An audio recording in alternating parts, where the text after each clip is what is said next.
In the late 1800s, a war you probably didn't hear about prevailed over West Virginia. This one was between coal miners and the coal companies who employed them. For decades, working in the West Virginia coal fields meant low wages, shoddy tools, and extremely unsafe conditions. Unionizing was out of the question due to strict contracts that called for immediate termination and eviction for those who lived in company towns of any employees found to be union members.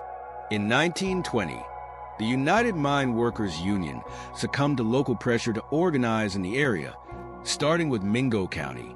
Thousands of county miners joined, and inevitably, the miners were fired. Those who lived in company-owned homes were greeted by private detectives hired by the coal company to enforce eviction. At one point that May, a dozen of these detectives entered the town of Matewan for this purpose. They first attempted to bribe the mayor to place machine guns on the roofs of town buildings, which the mayor refused. The detectives then set about their duty, but instead of peacefully evicting the families, forced them out of their homes at gunpoint. Hearing reports of this behavior, the town police chief, Sid Hatfield, confronted the group and declared that they were under arrest. A gunfight ultimately ensued, and 10 men were killed, including the mayor. This Matewan massacre bolstered the pro-union cause throughout the county.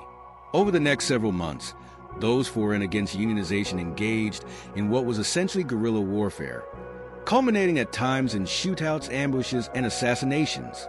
The war reached its peak on August 1st, 1921, when Sid Hatfield, of Matewan massacre fame, was killed while walking into a courthouse. Local miners were outraged, and thousands of pro-union activists resolved to march on the coal companies of Mingo County. Receiving word that the miners would pass through his town, an anti-union sheriff gathered an army of 3,000 state police. Together, they set up trenches around the nearby Blair Mountain. On August 28th, 10,000 Union men approached the ambush, and the largest armed insurrection in the United States since the Civil War ensued. It was not until September 4th, when federal troops arrived on the orders of President Warren G. Harding, that the battle finally came to an end. More than 20 Union men were charged with treason, and hundreds were indicted for murder, though nearly all were acquitted in the end. Workers' rights to organize would not be legally recognized until the next decade with Franklin Roosevelt's New Deal legislation.